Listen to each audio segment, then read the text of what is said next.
बिछौना लेके रहिले लगही ओने रहता हमरा जदी मत बैठो हो गेला राजा रोज सुते के संगही एही से बिछौना लेके रहिले लगही हे बोले के द्वार पर अपने ही चार गो धक्का के ले हे जन्म मौला त तू ही बाधावना खेलई है पड़ोसी हो पैदा करे के जीमा तो हल्का तो बोला के पोसी हो तू ही बताओ ए बोलो मुआ के बात दोषी हो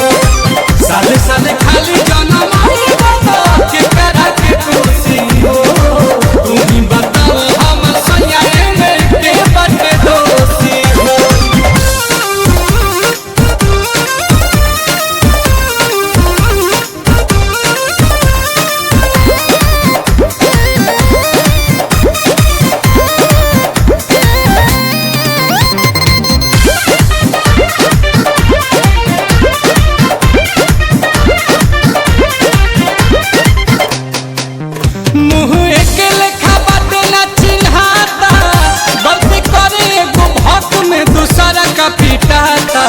दुल्हन के रंग